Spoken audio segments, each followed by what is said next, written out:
tienen muchas versiones, pero solo una verdad. Quiero decirles que todas estas plazas se autorizaron en los 2 últimos sexenios. Quiero invitar a los delegados para que se unan, para que nos apoyen y no nos abandonen.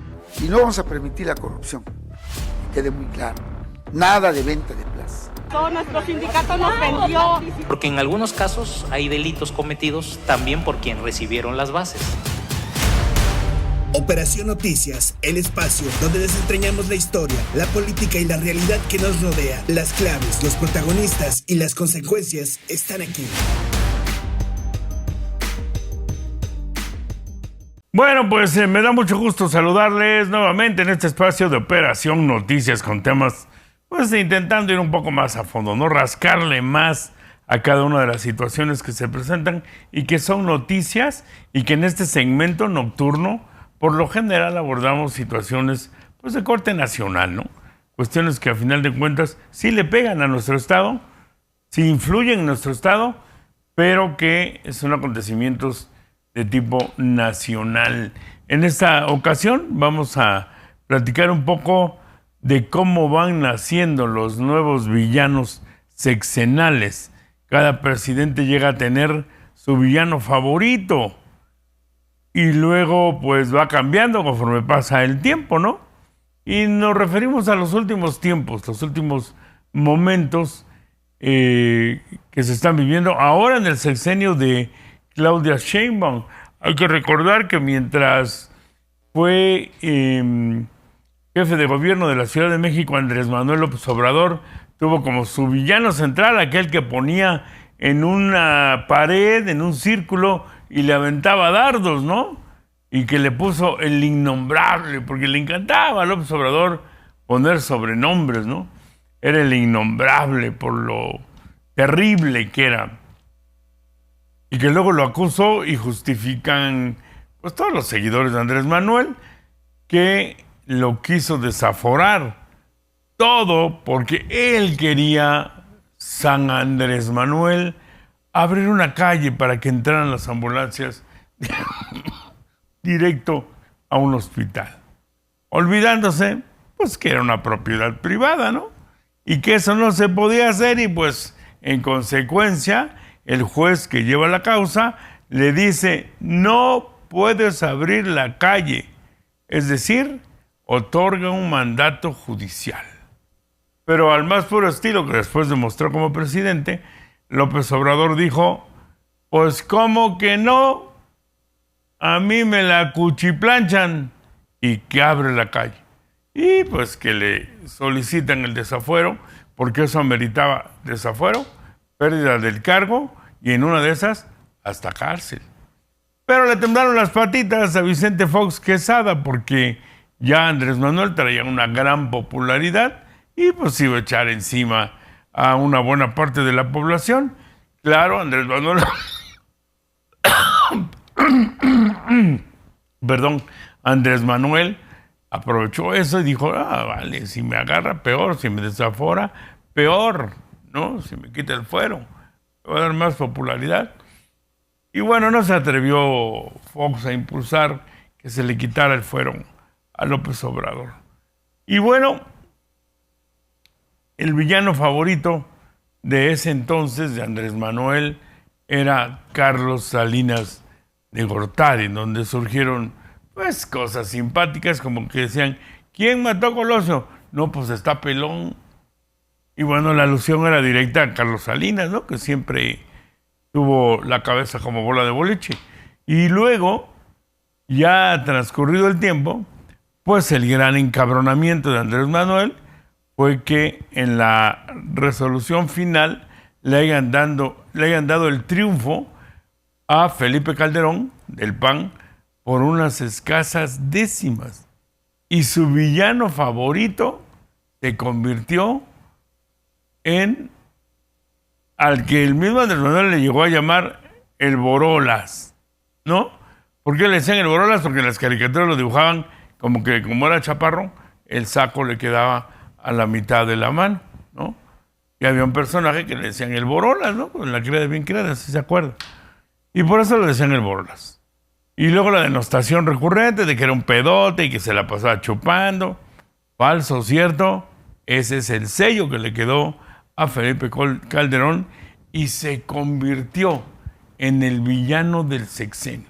Y por eso le dio una jugada que detuvieron a Genaro García Luna y era su flamante secretario de seguridad, y él empezó a difundir por la mañanera, en la pantalla de la mañanera, las sesiones en Estados Unidos en vivo, ¿no? En la que reflejaban el juicio de Genaro García Luna. Porque decía que lo callaban los medios, lo cual era una mentira. Pues todos los medios lo traían en primera plana, hombre, por Dios. ¿Dónde ya no le gustó? Cuando aquellos que acusaron a García Luna, algunos de ellos, empezaron a acusarlo a él.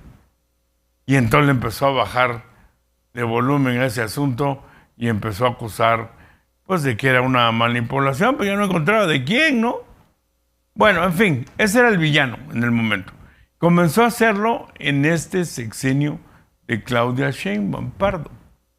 Comenzó a atacar y que García Luna y que Genaro García Luna y que Felipe Calderón. Y de repente, por ahí, quién sabe qué chinche, yo creo que haber sido la chinche hocicona, le picó a Ernesto Zedillo Ponce de León, un exmandatario que había sido, no sé si usted lo recuerde, bastante gris. O sea, no era de situaciones de relumbrón, bastante gris, muy opaco, muy de hueva, ¿no? Bueno, de repente le reventó la situación económica cuando se establece el llamado Fobaproa, que fue para la recuperación bancaria luego de unos tremendos madras que recibió el país y que se viene una tremenda devaluación como nunca. Familias completas perdieron sus patrimonios. El Fobaproa. Sin embargo, llama a la reflexión, esta es una acotación, cómo el Fobaproa endeuda al país con 1 billón de pesos, 1 millón de millones. ¡Puta! En su momento era el tremendo escándalo. Y Andrés Manuel le deja al país, aparte de la deuda que ya traía a México, como de 10 billones de dólares, Andrés Manuel se endeuda con 7 billones de dólares. 7 millones de millones. Y deja al país con esos 10 que ya traía, más los 7 del 17 millones. Y se decían que hasta el 2040 nuestros hijos y nietos iban a terminar de pagar el Fobaproa. ¿A qué año cree usted que terminaremos de pagar la deuda que dejó López Obrador? Quien además decía, y todo sin pedir un solo centavo. Y hay güeyes que se lo creen. Bueno, ese será motivo de otro programa. El asunto de esta noche de platicar es cómo ahora el giro que da la historia, el momento que vive el país, ha generado un nuevo villano para el gobierno de Claudia Sheinbaum y de la actual Cuarta Transformación. Ese villano se llama Ernesto Zedillo Ponce de León. Y todo dio origen a un artículo que él escribió en El Universal, en donde palabras más, palabras menos, dice que la 4T ha destruido la democracia en el país, entre otras críticas. Y él solicita ahí en sus artículos que organismos internacionales auditen las grandes obras que dice él que son un fraude, yo no sé por qué lo dirá, como es Dos Bocas, el Tren Maya, el AIFA y todas las obras de relumbrón que construyó Andrés Manuel. Veamos la nota. En recientes días, el expresidente de México, Ernesto Zedillo, afirmó en un artículo publicado en la revista Letras Libres que la joven democracia del país ha sido asesinada al criticar la reforma judicial impulsada por el expresidente Andrés Manuel López Obrador. De acuerdo a Zedillo en su artículo, la reforma politiza la impartición de justicia y somete a la Suprema Corte de Justicia de la Nación los intereses de un solo partido. Alguna vez me preguntaron, bueno, pero ¿alguna vez va usted a opinar sobre la política mexicana? Y casi en plan de broma, porque nunca pensé que se viviera esa pesadilla, lo único que me haría regresar a expresar mis opiniones sobre asuntos de México sería si hubiese un ataque frontal contra la democracia en nuestro país. Pero decía eso por decirlo, porque lo pensaba, pero eso nunca va a ocurrir, por lo menos no durante mi vida. Bueno, ocurrió en agosto del año pasado, mientras preparaba un texto para un mensaje en la Asociación de Barras de Abogados del Mundo, porque iba a haber un congreso en México. Empecé a seguir los acontecimientos en nuestro país, me puse a estudiar algunas cosas y pensar, y me di cuenta que la democracia mexicana estaba bajo asedio y de consumarse los planes que tenía el señor López Obrador claramente para entonces elaborados, eso podría ser el colapso y el final de la democracia mexicana. El exmandatario calificó como tiránica y obscena la política de la llamada Cuarta Transformación encabezada por Andrés Manuel López Obrador y su sucesora, la presidenta Claudia Sheinbaum Pardo. Subrayó que el proyecto político de Morena desprecia la ley, la división de poderes y los principios democráticos del país. Así también Zedillo advirtió que la reforma judicial no fortalece el acceso a la justicia, sino que amenaza derechos fundamentales y alertó sobre la posible desaparición del INE y de los organismos electorales estatales, los cuales serían reemplazados por un nuevo instituto controlado por el gobierno. El exmandatario señaló que la concentración del poder ha venido acompañada de reformas que permiten al gobierno ejercer un dominio total sobre la Constitución y las garantías individuales, como lo fue la reciente llamada supremacía constitucional. Advirtió que se están impulsando modificaciones que ponen en riesgo la libertad de expresión, la transparencia y la supervisión gubernamental, al tiempo que se debilita la oposición y la diversidad política. Hacen una reforma judicial que no pasaría ningún criterio de rigor constitucional en ninguna parte del mundo. Es una verdadera vergüenza, porque con una reforma judicial, que llaman reforma judicial, lo que han hecho es destruir estructuralmente una democracia constitucional como la que tenía México, porque ahora constitucionalmente no somos democracia. Tenemos dadas las condiciones para que un solo partido controle el ejecutivo, el legislativo y el judicial per secula seculorum. Esa es la realidad de México. Informó Julia Vallarta. Bueno, hay quienes coinciden, a ver, he hecho tantita reversa. Por eso digo yo, y me enviaron un video muy bueno, en donde se ve como Manuel Velasco, Adán Augusto López, ¿quiénes están de este lado? El Alito Moreno, o sea, lo que uno pensaría que son enemigos mortales, ahí están echando desmadre en la Cámara de Senadores. Lo cual quiere decir claramente que se llevan entre sí. Incluso hay una declaración, ya ve que Cuauhtémoc Cárdenas estaba peleado a muerte con Salinas de Gortari. Años después alguien le dice, oiga, a los 6 días que usted perdió, fue usted a Los Pinos a cenar con Salinas de Gortari. ¿Y sabe qué contestó Cuauhtémoc Cárdenas? Sí, porque así lo consideré conveniente para la nación. Polainas. Hubo muertos del PRD, hubo gente que se apasionó con esos movimientos, mientras arriba se seguían llevando como camaradas. ¿Por qué lo digo? Porque si bien hay cosas en las que tiene razón Zedillo, sea, hay mucha gente que no está de acuerdo en la reforma judicial. No va a haber una auténtica democracia ahí. Es una farsa desde muchos puntos de vista. Está complicadísimo elegir real y legalmente jueces que no sean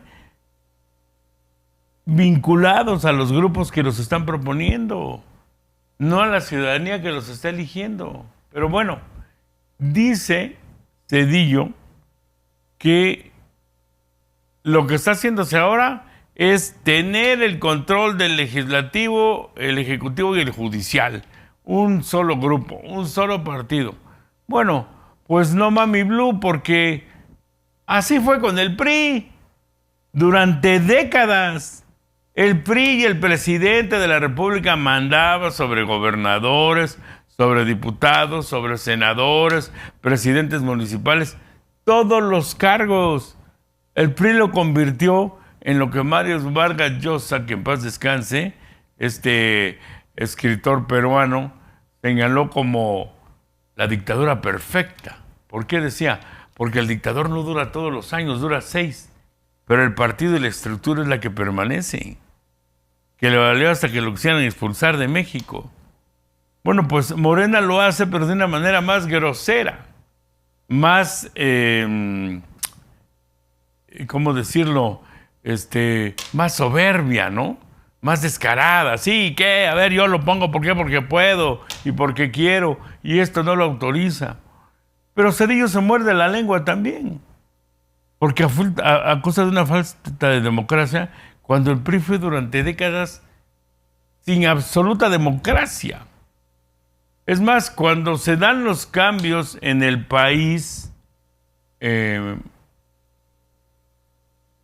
gana el PAN en Baja California, lo hace por consenso con el PRI. Sin duda, no lo dude. Así fue. Entonces, bueno, sí es cierto, sí es lo que dice de Morena Zedillo, pero también es cierto que se muerde la lengua porque a él le tocan las etapas donde así lo es. Claudia Sheinbaum eran iguales. Claudia Sheinbaum le recuerda a Zedillo que durante su gobierno existieron varios actos de autoritarismo, es decir, le dolió a la presidenta que Zedillo saliera a decir estos temas. Pero esto lo vamos a ver regresando del corte. Vamos a un corte rápidamente, volvemos.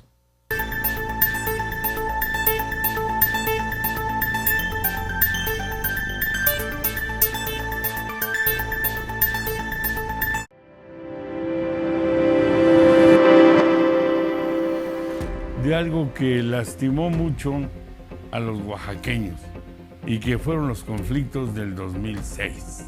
Esos que pusieron en jaque a los comercios, a la ciudadanía. Empezó como un conflicto magisterial y luego escaló tremendamente, pues hasta un conflicto social. Pero mire, pasa una cosa muy curiosa. Todo el conflicto se dio en los valles centrales, o más bien dicho en la ciudad de Oaxaca, porque se decía que se había puesto en jaque al gobierno, que tenía que renunciar, el de Ulises Ruiz Ortiz, que era el gobernador, pero no se expandió a todo el estado. Incluso vino una comisión que empezó a analizar si era necesario hacer la desaparición de poderes en el estado. Pero no fue necesario, no se hizo. Y este conflicto que escaló tremendamente en ese 2006, pues hoy tendrá consecuencias.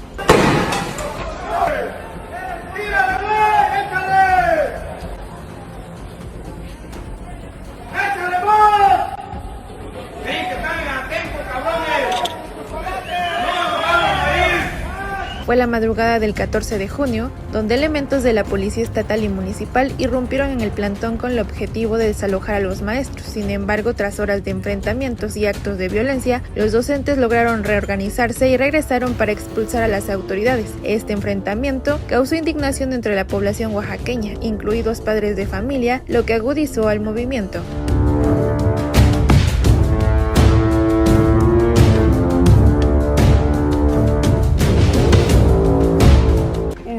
Ya cayó, era el grito, era la consigna. Cuando estaban todos estos paros, ¿sí se acuerda usted si es de Oaxaca y estuvo aquí? A mí me agarró un cierre que hicieron allá por el Chedraui del periférico y cerraron y no dejaron pasar, pero ni a las hormigas. Tuvimos que regresar, nos fuimos en un carro y ese era el grito. Y se acercó un maestro y me dijo, ya cayó, Ulises, ya cayó. Me dijo como diciendo, ya es un hecho. Y Ulises no cayó en ese momento. El gobernador de entonces cometió esa aberración, ese crimen. Como consecuencia, llegaron pueblos a darle la mano al magisterio. Y yo odio a ese señor gobernador por estúpido, por necio, por cruel, por infame y por asesino. Asesino, porque hubieron en ese ínter varios muertos.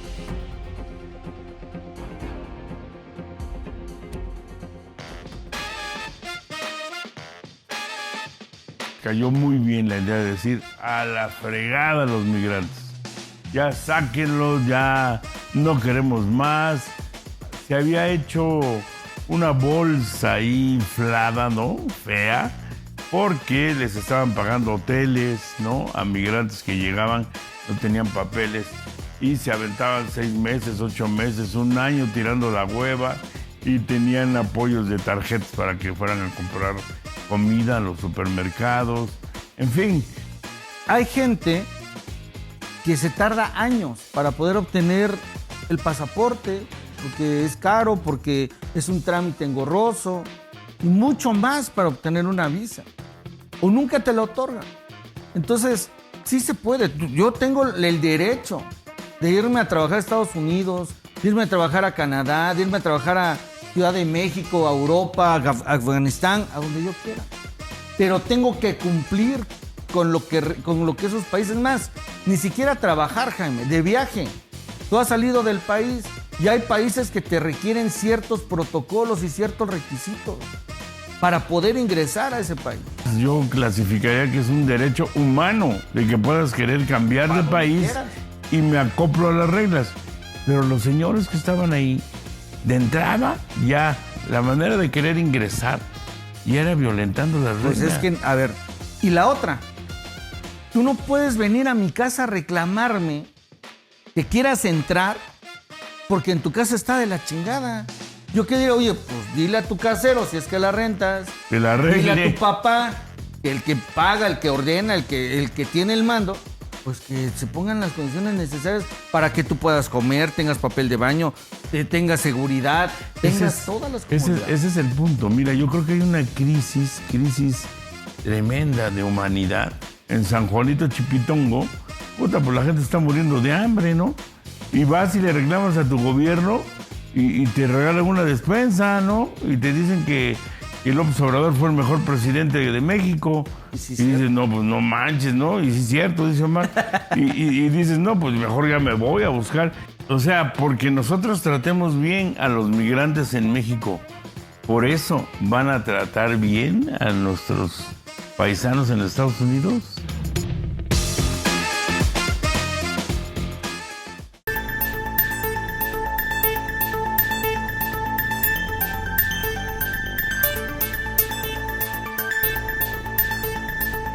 Bien, le decía antes del corte que la presidenta se enchila, se encabrona de lo que dice Zedillo y le contesta inmediatamente, y no solamente verbal, sino también le empieza a aventar acciones que ahorita se las vamos a comentar a partir de lo que le dice Zedillo, ¿no? De que son antidemocráticos, que están destruyendo la democracia en México, y la presidenta de México le dice lo siguiente.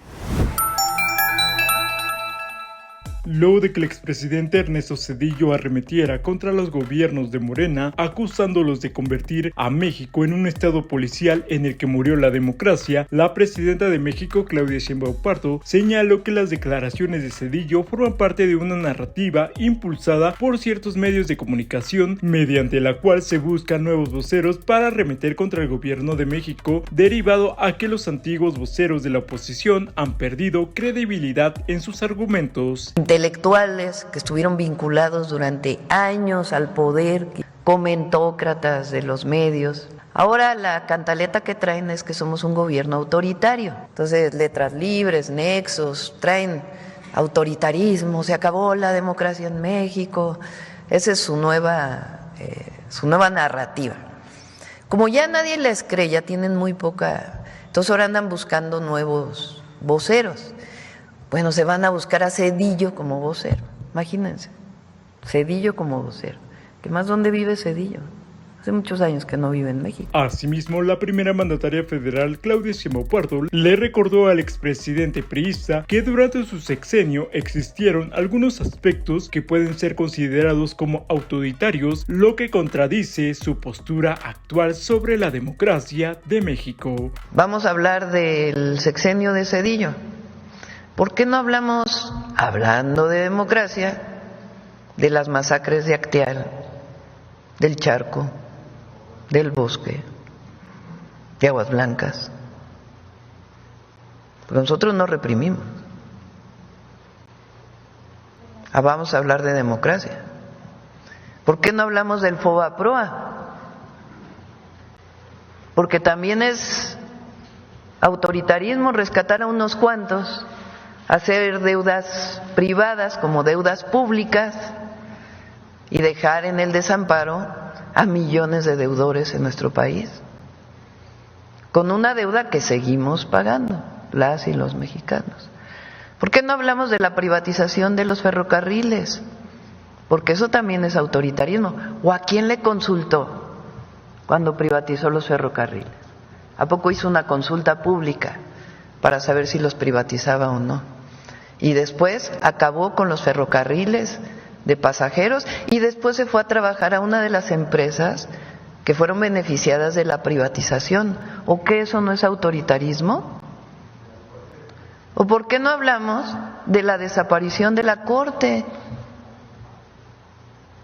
y la decisión a modo de una nueva Corte? Informó Abisaí Canseco. Es verdad, lo que menciona la presidenta, todo es cierto. O sea, ahí Zedillo, pues se da en la boca, ¿no?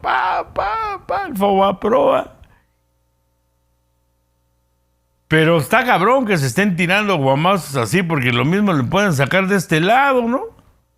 Hablemos de Teuchitlán, hablemos de Segalmex, 11,000 millones de pesos, de la deuda que deja López Obrador. Todas son decisiones que son tomadas en su momento bajo determinadas circunstancias que se van dando en el país y que yo creo, no sé usted qué piensa, amigo ciberescucha y radio escucha. No alcanza para mancharse. ¿Qué sucede entonces? Porque, pues entonces, ¿y ahora qué? Pues la lógica, ¿no? Lo que podría haberse esperado que viniera como respuesta a esta confrontación. Así se trata a los villanos de quien asume el poder, ¿no? Ese es mi nuevo villano. Pues ahí te va la voladora. ¿Por qué? Porque aquí tengo una para aventarte la volador. ¿A qué me refiero?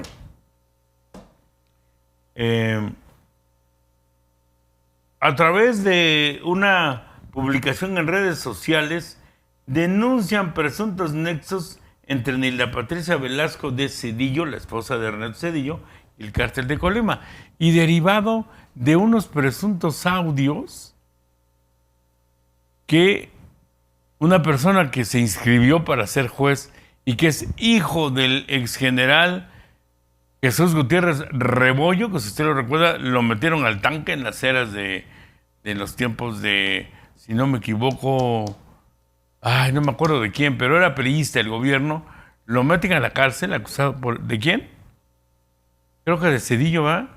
Bueno, lo meten a la cárcel, el hijo de él, ahora mete sus papeles, el hijo de Jesús Gutiérrez Rebollo, mete sus papeles para intentar ser juez, entra a la votación. Y en esas grabaciones una señora que está comprando unos tamales dice que Nilda Patricia está vinculada con el narcotráfico en Colima.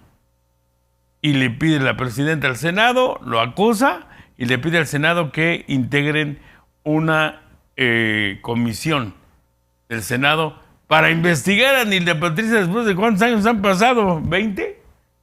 De vínculos con el narcotráfico. ¿Para qué andas abriendo la boca, Ernesto? Vamos a ver. En medio de la confrontación pública entre Ernesto Zedillo y la presidenta Claudia Sheinbaum, César Gutiérrez Priego, candidato a ministro de la Suprema Corte de Justicia de la Nación, denunció que Nilda Patricia Velasco, esposa del expresidente Ernesto Zedillo, habría tenido nexos con el crimen organizado. A través de sus redes sociales difundió 30 minutos de audios en los que aparentemente se escucha a Nilda Velasco conversando con integrantes del cártel de Colima, incluido su entonces líder Jesús Amezcua Contreras, el rey de las anfetaminas. Según Gutiérrez Priego, el material fue grabado por su padre, el fallecido exgeneral José de Jesús Gutiérrez Rebollo, durante investigaciones realizadas en 1996. En uno de los audios, una voz femenina que supuestamente pertenece a Nilda Patricia Velasco, quien sostiene una supuesta negociación de pagos con Jesús Amezcua. Pero bueno, como tú quieras. Pues como tú quieras, o sea, lo que yo me refiero es que yo tengo ahorita todo para hacerlo. Nomás me falta ahorita eso, como ahorita mi amigo va a meter uno de él. Y, o sea, no está completo el de él y de todas maneras ahí va a medias conmigo. Y si tú quieres, pues mete uno tuyo y vamos a medias tú y yo de ahí. Ajá. Pues sí, ya sabes. Entonces nomás ocupo 50 pesos ahorita y yo te pongo todo lo demás. Yo pago el cocinero, pago la ayudante, pago la local, todo. Y de todas maneras, si ahorita voy y saco la otra también. Es que trabajemos en equipo se hace más. Otro audio revela lo que sería una llamada internacional recibida por Jesús Amezcua, en la que se menciona que coordina el pago para el inicio de la operación. Sergio, que me hable. Mire, ¿qué le iba a decir? Ahí están en el Hotel Tejano, aquellos vales. Nomás estaba esperando que me hablaran ahorita para que se vayan para allí para la farmacia y que nos den eso acá. Nomás no sé el teléfono del Hotel Tejano que está ahí por la Tercera y la Revolución. No, ya ahí está todo. Nomás faltan 5 pesos para juntar el tostón. Sí, ¿con eso lo hacemos? Ok, entonces ahorita en una hora háblele a la muchacha y ya están ahí. O en 45 minutos le habla a la muchacha y ya está eso ahí. Que déle el número de mi teléfono para que me hable. ¿Cómo no? ¿Ahorita? ¿O si sirve? No, es el mismo. Hábleme para atrás ahorita para que vea que es el mismo. Es 314-4973.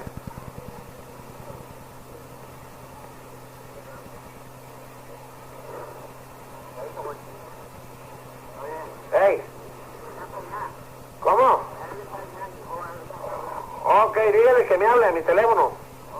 Para que tráemelo para acá, para la casa. Ok, sí hay para vender vino.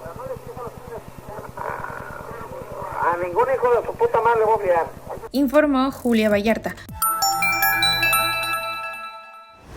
Bueno, vamos rápidamente a un corte comercial. Hoy estamos viendo, esto es de absoluta actualidad, es de estos días recientes, se está dando este encontronazo.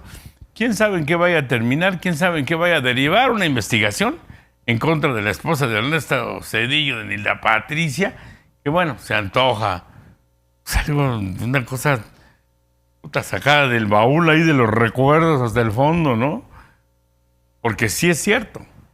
Cuando Ernesto Zedillo era presidente, surgieron unas acusaciones de vínculos con un cártel de Colima y el hermano de Ernesto Zedillo, no de la esposa.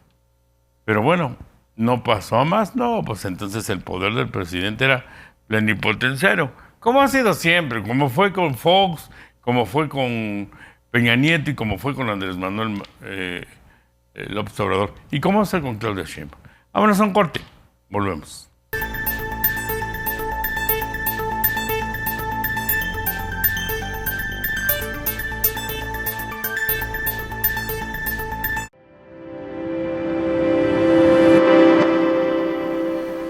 De algo que lastimó mucho a los oaxaqueños y que fueron los conflictos del 2006. Esos que pusieron en jaque a los comercios, a la ciudadanía. Empezó como un conflicto magisterial y luego escaló tremendamente, pues hasta un conflicto social. Pero mire, pasa una cosa muy curiosa. todo el conflicto se dio en los valles centrales, o más bien dicho en la ciudad de Oaxaca, porque se decía que se había puesto en jaque el gobierno, que tenía que renunciar, el de Ulises Ruiz Ortiz, que era el gobernador, pero no se expandió a todo el estado. Incluso vino una comisión que empezó a analizar si era necesario hacer la desaparición de poderes en el estado, pero no fue necesario, o sea, no se hizo. Y este conflicto que escaló tremendamente en ese 2006, pues hoy tendrá consecuencias.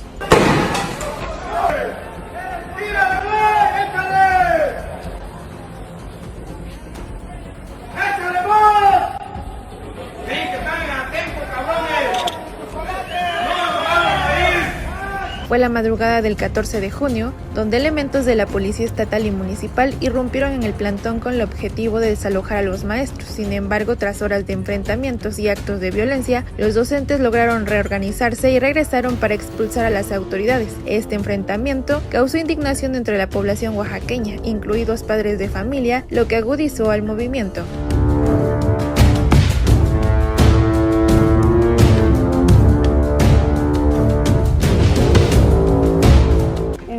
Ya cayó, era el grito, era la consigna.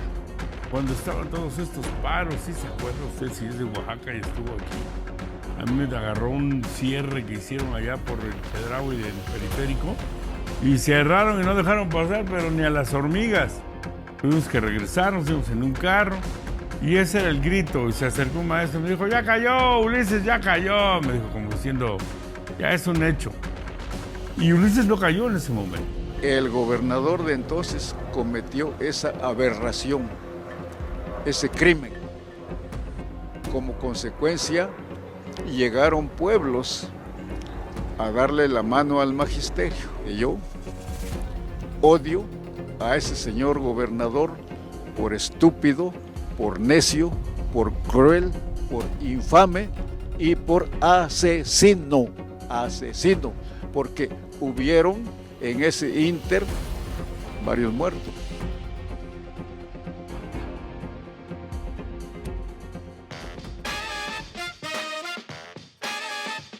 Cayó muy bien la idea de decir a la fregada los migrantes. Ya sáquenlos, ya no queremos más.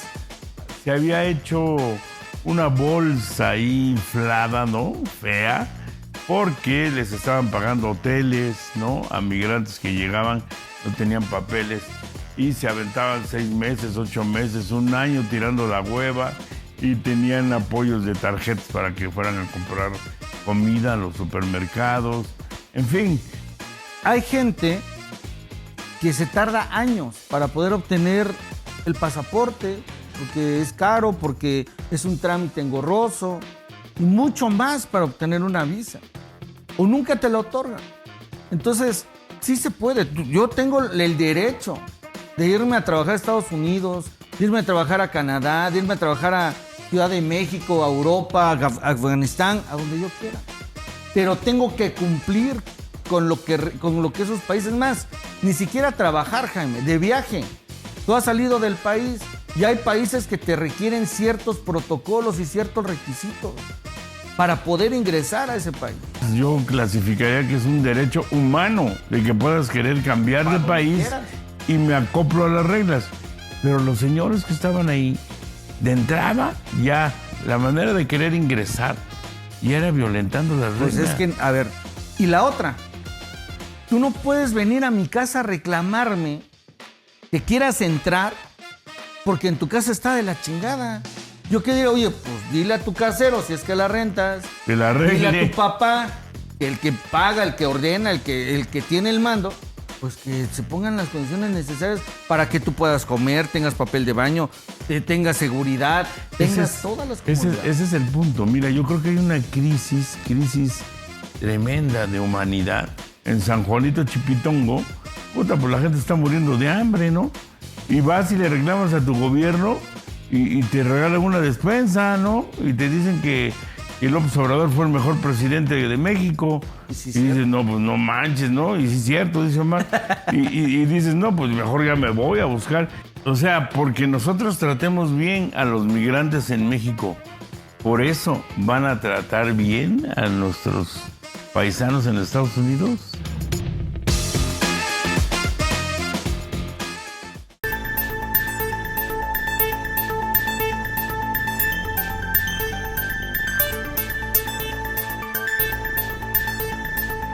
Como era de esperarse, las respuestas ya hasta parecen lógicas, ¿no?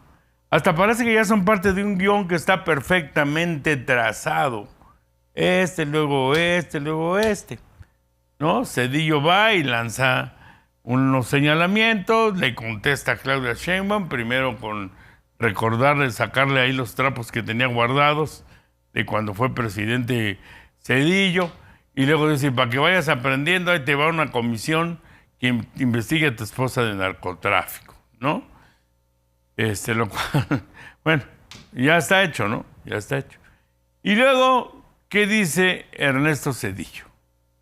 Después de que se entera de que ya lo van a investigar por narcotráfico, señala que el gobierno federal solo está queriendo desviar la atención de la ciudadanía ante las malas decisiones que ha tomado tanto este gobierno como el anterior, según Zedillo. Escuchemos. Con una carta pública, el expresidente Ernesto Zedillo Ponce de León fue como le respondió una vez más a la mandataria Claudia Sheinbaum Pardo y se defendió de lo que asegura son calumnias, insultos y amenazas en su contra luego de la denuncia que hizo sobre la destrucción de la democracia en el país. El expresidente priista redactó: los representantes del Congreso de la Unión del expresidente Andrés Manuel López Obrador y la presidenta Claudia Sheinbaum Pardo han tomado su turno para desacreditar la denuncia que he hecho desde el pasado 15 de septiembre por su reprobable destrucción de la democracia mexicana, destrucción que incluye la desaparición del Poder Judicial profesional e independiente y la sustitución por uno al servicio del Ejecutivo y su partido mediante una farsa de elecciones. El exmandatario también aseguró que este tipo de acciones que actualmente realiza el gobierno federal son para difamar su gobierno y así desviar la atención de la ciudadanía para que no se percaten de los daños causados por las obras inútiles y acciones del gobierno anterior. A lo que no ha respondido la presidenta Sheinbaum Pardo es a mi propuesta para que, al igual que en el caso del rescate bancario, se nombre un auditor internacional independiente de impecable reputación profesional para que se auditúen un conjunto de proyectos emprendidos por el gobierno de López Obrador, entre otros la destrucción del aeropuerto internacional de clase mundial para la Ciudad de México, que estaba a medio terminar, la refinería Dos Bocas y el Tren Maya. La ciudadanía tiene todo el derecho a saber cuánto costaron y qué beneficios se perdieron con estas gravísimas tropelias de López Obrador. Finalmente, Zedillo insistió que la presidenta tiene la obligación de defender la democracia y no destruirla. La presidenta fue electa gracias a la democracia. Su obligación debería ser defender esa democracia, de ninguna manera contribuir a su destrucción, informó Abisei Canseco. Bueno, vaya agarrón, ¿no? Vaya agarrón. Y bueno, yo no sé, cada cabeza es un mundo y cada quien tiene todo el derecho de responder como vaya sintiendo, pero creo que la presidenta Claudia, que por cierto acabo de ver una reciente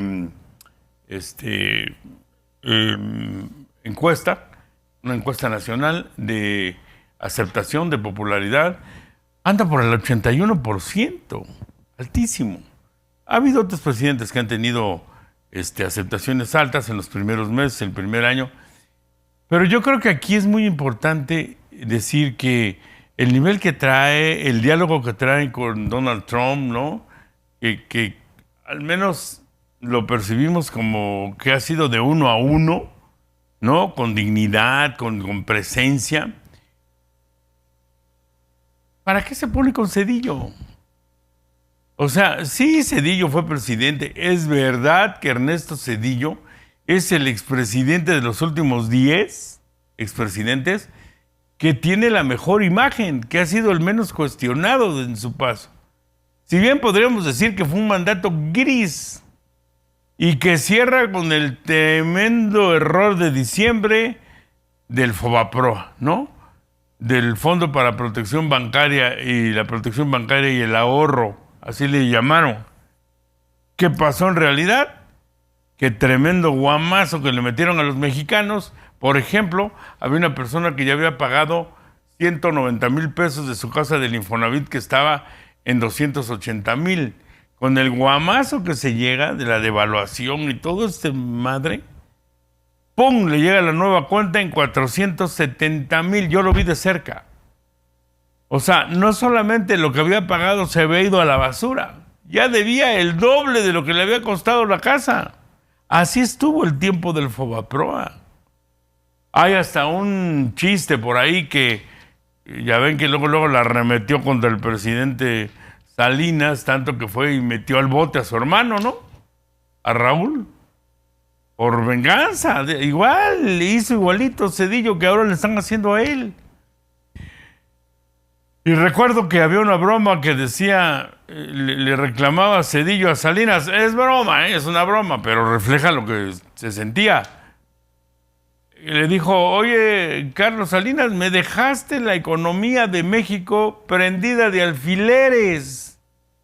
Y le contesta Salinas, pues ¿para qué se los quitaste, güey? Le has dejado con los alfileres, ¿no?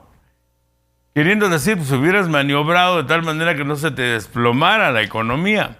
Ahí hay otra anécdota importante donde dicen que el exsecretario de Hacienda, que era Pedro Aspe Armella, era un secretario que tenía mucha presencia entre los empresarios, entre los capitalistas del país. Cuando llega Jaime Serra Puche, que había sido secretario de Economía, llega a ser secretario de Hacienda de Ernesto Zedillo, y son los que cometen esta bola de pendejadas que llevaron al país a ese fondo tremendo. Resulta, esto no es anécdota, esta sí es una realidad, es que Aspe Armella, cuando iba a generar devaluaciones, lo tomaba con mucha calma, no la avisaba, empezaba a cabildear con los empresarios y cuando llegaba la devaluación, no pasaba a mayores. Serra Puche, en una reunión de viernes, así lo relató la revista Proceso en su momento, abrió la bocota y les dijo que ahí venía la devaluación. ¡Pum! Fuga de capitales. O sea, muy mal manejado. La verdad fueron torpes, estaban verdes para los temas de política. Hay que recordar que Ernesto Zedillo no era el candidato inicial, fue un candidato emergente cuando asesinan a Luis Donaldo Colosio, allá en Lomas Taurinas, en Tijuana, y el único que quedaba con la posibilidad constitucional de ser presidente de México era Ernesto Zedillo, que era secretario de Educación Pública. Ya no podía ninguno de los demás, ni Aspe Armella, ni Manuel Camacho, nadie. El único era Ernesto Zedillo. Así que decían, ¿en qué se parecen Ernesto Zedillo y una cebra? ¿O por qué le dicen la cebra a Ernesto Zedillo? Porque es un burro que se rayó. O sea, se sacó la lotería en la candidatura a presidente de México. Esa fue la realidad que se vivió en el país. Entonces, sí tuvieron esas fallas y como respuesta, como respaldo a la presidenta Claudia Sheinbaum, el Senado busca también una comisión especial para investigar irregularidades. Imagínense un hecho que tuvo lugar hace 30 años, pero como están encabronados hay que sacarle, ¿no? ¿Y de dónde más? FOBAPROA, que eso marcó el sexenio de Zedillo. Bueno, pues se creó una comisión especial, o se está integrando una comisión especial en el Senado para investigar a Ernesto Zedillo por presuntas irregularidades en el manejo del Fondo Bancario de Protección al Ahorro, FOBAPROA, durante su sexenio. Esta es la nota. La serie de críticas entre el expresidente Ernesto Zedillo y la presidenta Claudia Sheinbaum por temas como la reforma al Poder Judicial y ahora el FOBAPROA tiene buscando a la mayoría oficialista en el Senado la creación de una comisión especial para investigar al expresidente de México. La comisión revisará presuntas irregularidades en el manejo del Fondo Bancario de Protección al Ahorro, FOBAPROA, durante su sexenio, así como posibles vínculos de Zedillo con redes del narcotráfico en supuesta cercanía con Amado Carrillo Fuentes. La senadora Guadalupe Chavira, quien propuso la comisión, pidió una investigación exhaustiva, puesto dijo que recientemente se han presentado datos de la Unidad de Inteligencia Financiera que comprometen la actuación del expresidente con operaciones fuera de regla por 80,000 millones de pesos. Así también como el Senado, la Cámara de Diputados Federal dio el respaldo a la presidenta Claudia Sheinbaum en solicitar la creación de una comisión que investigue a Ernesto Zedillo y los funcionarios que han intervenido en el FOBAPROA. Tendríamos, de verdad, Alfonso, me parece que esto es un gran momento, pues, para poder sanar nuestro pasado. Ya en este país tiene que dejar de haber impunidad. Tendríamos que crear una comisión de la verdad, darle seguimiento a todo el trabajo que ustedes hicieron y tendríamos que revisar la actuación de los funcionarios si se apegaron o no a la legalidad. Y bien valdría la pena hasta sacar una lista de las diputadas y diputados de esta legislatura que aprobaron aquella deuda.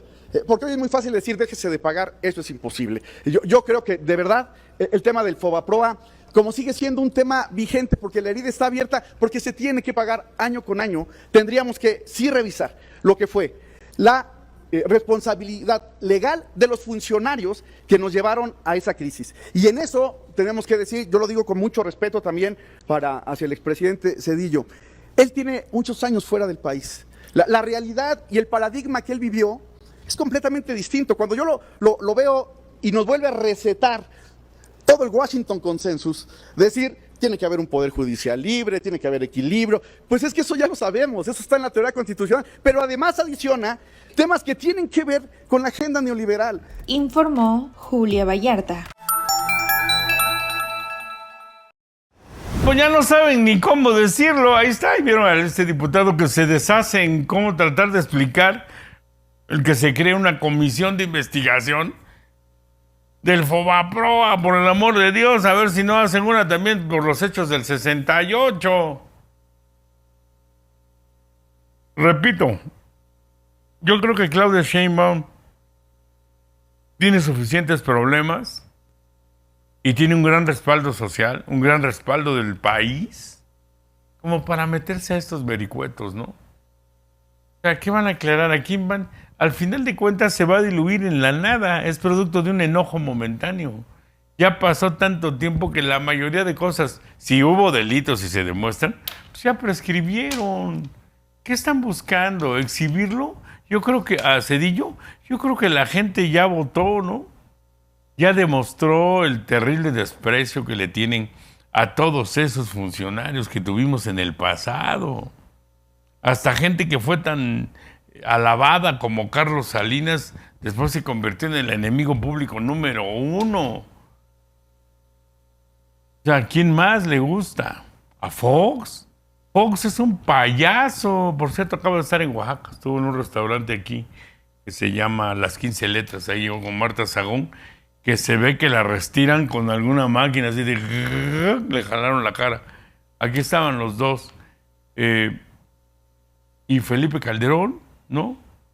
Yo creo que es ya el tiempo de Claudia y está enfrentando problemas muy serios que no enfrentaron sus antecesores, ¿eh? Y enfrente tiene un muro espantoso ahí con este tipo horroroso, ¿no? Que es Donald Trump. No debería desgastarse la presidenta, yo creo, ¿no? A final de cuentas es una opinión de alguien que está conduciendo un programa de radio. Ella está al frente del país. Está demasiado... es enorme como para bajarse a discutir con Ernesto Zedillo, que tiene un pedacito ahí de atención. Ella lo sube. Al estarle haciendo caso, lo sube. Mire usted, hay un tema importante de cómo... Tenemos un corte, ¿verdad? Antes de ir a parte de la información, vámonos rápidamente a un corte comercial. Muy rápido, estamos aquí de regreso.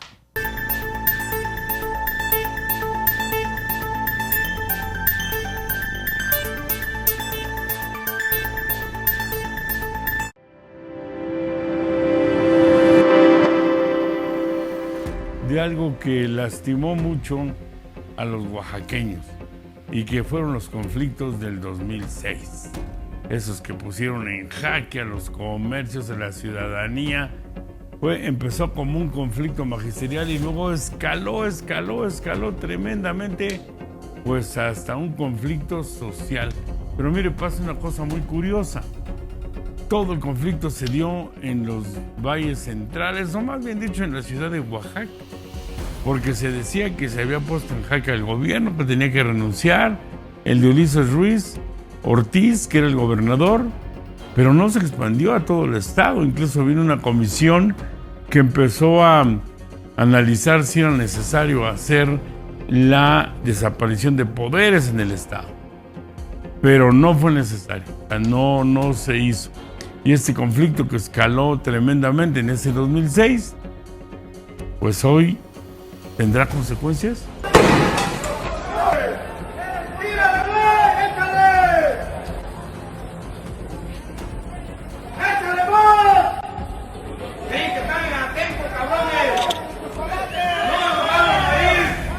Fue la madrugada del 14 de junio, donde elementos de la Policía Estatal y Municipal irrumpieron en el plantón con el objetivo de desalojar a los maestros. Sin embargo, tras horas de enfrentamientos y actos de violencia, los docentes lograron reorganizarse y regresaron para expulsar a las autoridades. Este enfrentamiento causó indignación entre la población oaxaqueña, incluidos padres de familia, lo que agudizó al movimiento.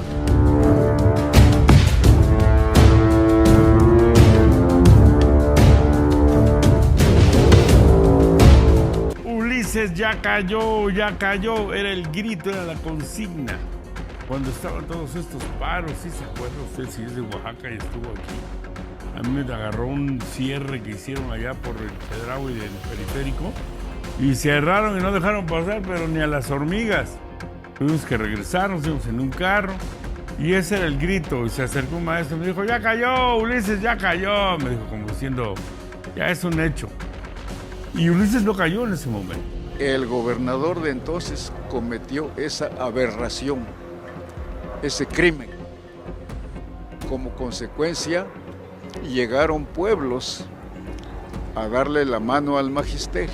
Y yo odio a ese señor gobernador por estúpido, por necio, por cruel, por infame y por asesino, porque hubieron en ese ínter varios muertos.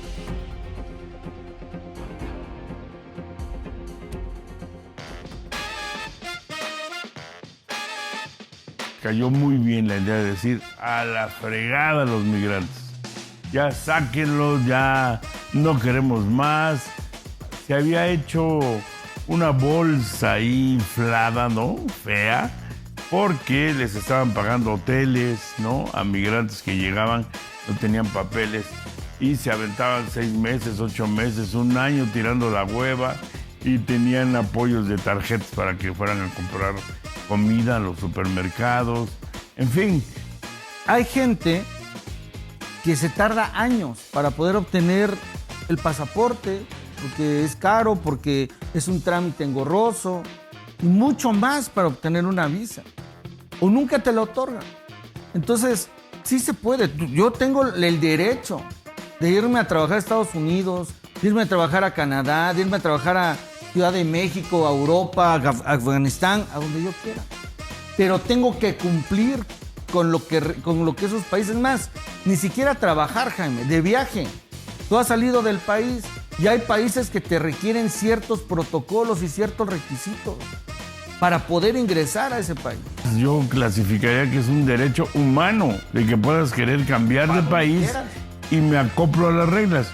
Pero los señores que estaban ahí, de entrada, ya la manera de querer ingresar ya era violentando las reglas. Pues es que, a ver, y la otra, tú no puedes venir a mi casa a reclamarme que quieras entrar porque en tu casa está de la chingada.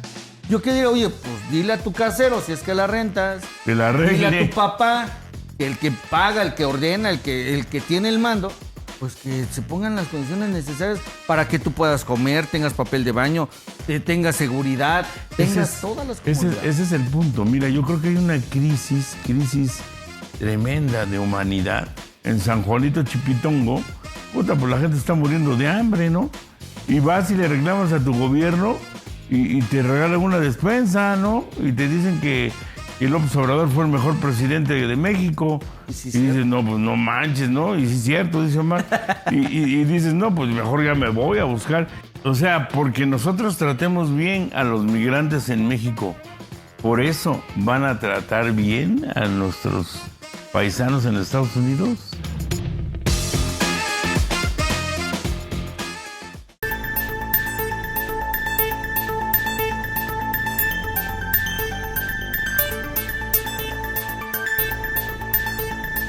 Aquí tenemos un pequeño comparativo para que se dé usted cuenta, amigo radioescucha o ciberescucha, de cómo todos los gobiernos tienen sus partes ojetas ahí en medio, ¿no? Sin lugar a duda, el Fobaproa tuvo un daño tremendo, ¿no?, al país. ¿Y Segalmex y qué? El Fobaproa, que ahora se sabe que más o menos el daño fue de un billón de pesos, o sea, 1 millón de millones, pero cuando uno compara con el adeudo que dejó Andrés Manuel, pues fueron 7 billones. O sea, 7 millones de millones, o sea, 7 veces más que lo que fue el Fobaproa, que fue el mayor adeudo que dejó Ernesto Zedillo. Pero también en un comparativo para ver cómo fueron estas cosas, tenemos el caso de Segalmex, este órgano que regula cosas tan importantes o regulaba, como era antes Conasupo, como eran las empresas que proveían de granos al país, ¿no? Pues la desfalca el gobierno de Andrés Manuel, la desfalca el titular de Segalmex, y Ernesto Zedillo, ¿no es cierto?, Andrés Manuel López Obrador, en lugar de quitarlo al menos para que se abra la investigación, ¿qué hizo? Mandarlo a una dirección de la Secretaría de Gobernación como funcionario. Y la justificación que salió a decir Andrés Manuel fue que lo engañaron unos subalternos, lo engañaron unos priistas que trabajaban con él. ¿Quién piensa que le puede creer eso? ¿Pues sabe por qué lo dicen? Porque no pasa nada. Y no pasó nada. Donald Trump en algún momento dijo: yo soy tan popular, tan querido por el pueblo estadounidense, que podré yo ir y matar a una persona en Times Square, que es el centro de Nueva York, y no me pasaría nada. Así el nivel de soberbia desde el poder. Vamos a ver este breve comparativo o narración de cómo sucedieron estos dos tremendos desfalcos a la nación.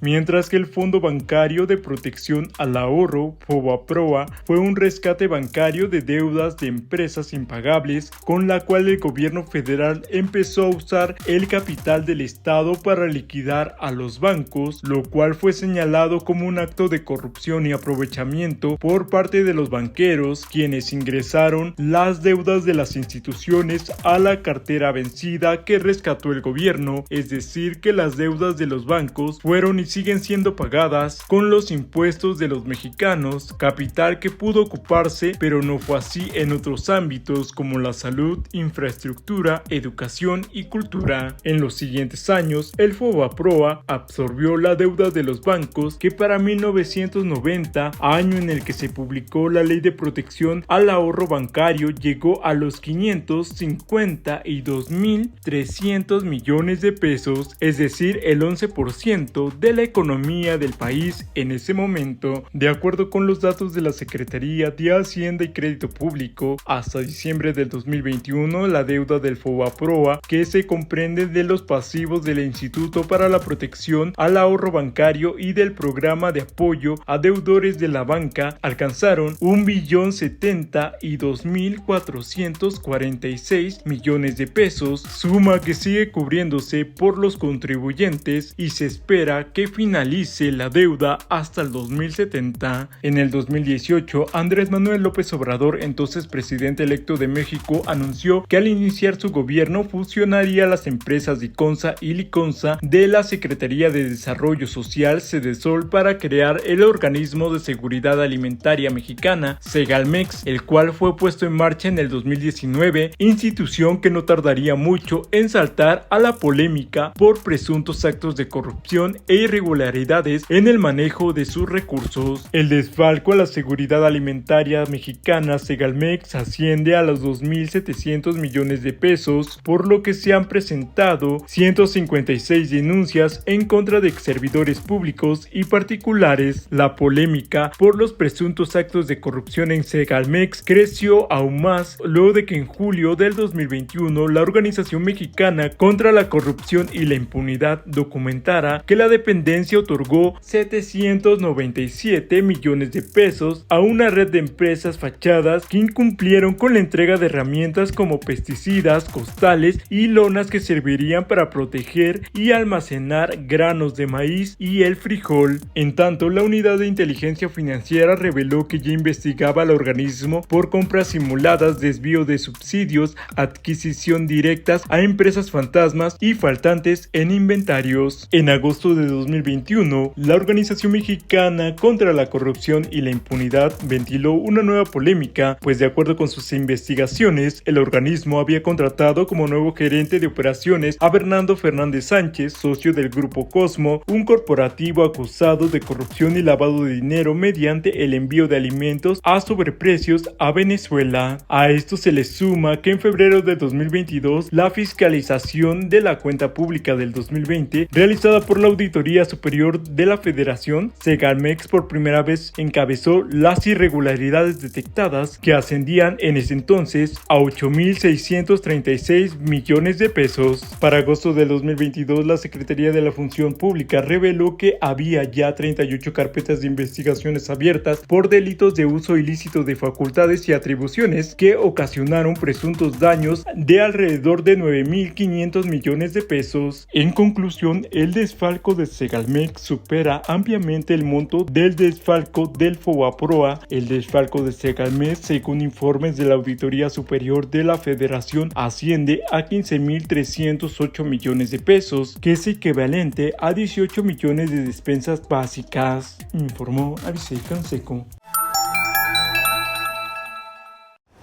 Bueno, mire usted, Donald Trump, presidente de Estados Unidos de Norteamérica, le ofreció, dice él, a la presidenta de México, Claudia Sheinbaum, la participación del ejército estadounidense en el combate al narcotráfico. Ahora ya se sabe, ¿no? Claudia Sheinbaum le dijo que no podía permitir eso porque se interpretaría como una invasión al territorio nacional. Veamos. México está diciendo que ofrecí enviar tropas americanas a México para cuidar a los carteles. Ella quiere saber si es cierto. ¿Crees que responderé esa pregunta? La responderé. Es cierto absolutamente. ¿Por qué deberían? Son horribles personas que han matado gente de izquierda a derecha. Eso ha pasado. Han hecho una fortuna vendiendo drogas y destruyendo a nuestra gente. Perdimos 300,000 personas el año pasado con fentanilo y drogas. Si México quisiera ayuda con los carteles, estaría honrado de ir a hacerlo. Se lo he dicho a ella, estaría honrado de ir a hacerlo. Los carteles intentan destruir nuestro país, son malvados. Y sabes, murieron 300,000 personas el año pasado, por fentanilo y todo eso.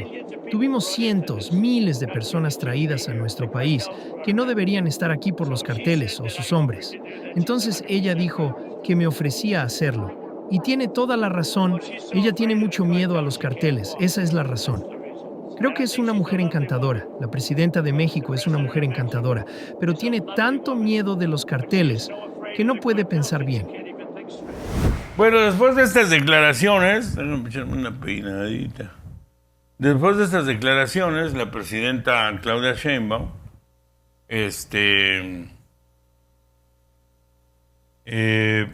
que dijo que tenía miedo, por eso no soltaba la ayuda, porque le tiene miedo a los cárteles.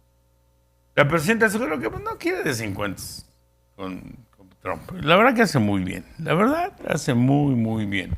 Vamos a escucharlo. Yo no quisiera que... Hay muy buena comunicación con el presidente Trump. En 3 meses y poquito de su gobierno, pues hemos tenido, no sé, más de 5 llamadas. Y es buena la comunicación, a veces no estamos de acuerdo, pero se dice en la llamada de teléfono y ha habido respeto. Entonces, yo no quisiera que la comunicación entre el presidente Trump y su servidora, entre Estados Unidos y México, fuera a través de los medios y declaraciones a los medios.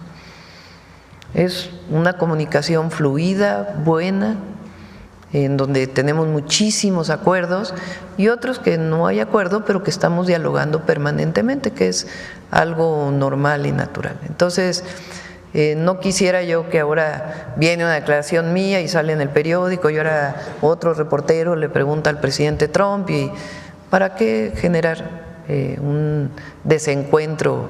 Entonces, lo que yo dije el sábado es que en efecto en alguna llamada, más que como un amago, como lo presentó el Wall Street Journal, el presidente Trump dijo, queremos ayudar a México y para ayudar a México pues queremos mandarles, entre otras, tropas o si es que lo necesitan.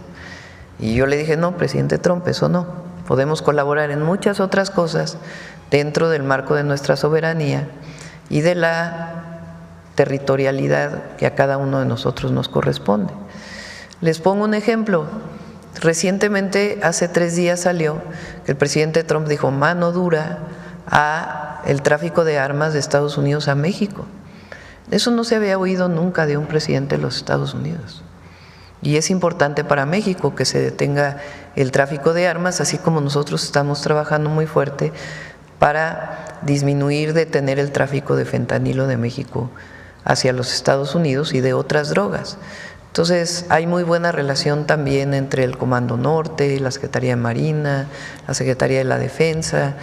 Hay muy buena relación entre el secretario Ebrard y el secretario de Comercio de los Estados Unidos, entre el secretario de Hacienda y el secretario del Tesoro.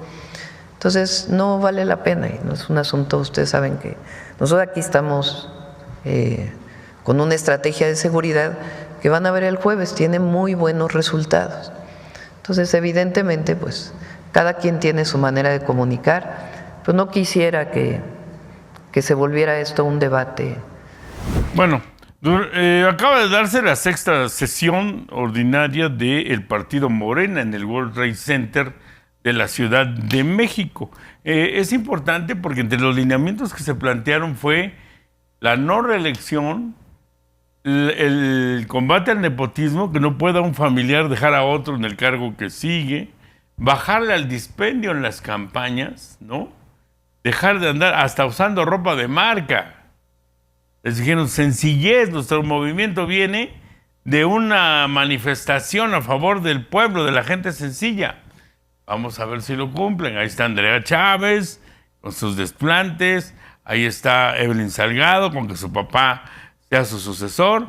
Al parecer le va a golpear a varios momentos y tiene su razón y esto habrá que analizarlo después. Pero se dio esta sesión y estos fueron los resolutivos. Vamos a verlo. Finalmente, uno de los ejes más importantes que nos llevó al Consejo Nacional del día de hoy es el mandato que nos hemos establecido para aplicar ya la reforma constitucional presentada por la Presidenta de México sobre el nepotismo. Rechazar en nuestras filas el nepotismo y establecer que independientemente de que esta legislación en la Constitución haya quedado hasta 2030, en el caso de Morena la habremos de aplicar a partir de ya. Eso significa en los comicios de 2027 y por supuesto en los del 2026 en el caso de Coahuila.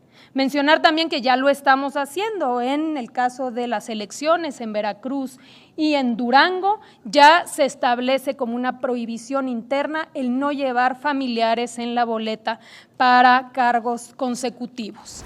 Tras el Consejo Nacional de Morena, donde se reafirmó el compromiso con la austeridad, sobre todo, y se hizo un llamado a evitar propaganda lujosa. Esto dijo la senadora Andrea Chávez, que quiere ser gobernadora de Chihuahua. Le quedó el saco a la medida. Vamos a ver qué dijo. ¿Cuál es el balance de esto? Pues es un balance de mucha organización, de mucha unidad en torno a los principios de nuestro movimiento. Ahora la disputa es interna dentro de Morena porque la gente confía en nuestro partido movimiento y por eso surgía la necesidad de tener reglas y lineamientos claros. ¿Qué va a pasar con sus caravanas? Bueno, yo claro, continúan como lo anuncié hace 3 semanas. Hace más de un mes giré la indicación de despersonalizarlas, ya lo habíamos hecho. Le va a quitar su imagen, pues. Eso lo hicimos hace más de un mes. De hecho, la indicación la dimos a través de un medio de comunicación, la mesa de debate que tengo todos los miércoles en Radio Fórmula. Así es que no se preocupen, pero las caravanas, el dispensario médico en Guadalupe y Calvo, absolutamente todo continúa porque la gente lo exige y la gente lo necesita. ¿No fue un consejo nacional dedicado a usted? ¿No se sintió así como, oiga?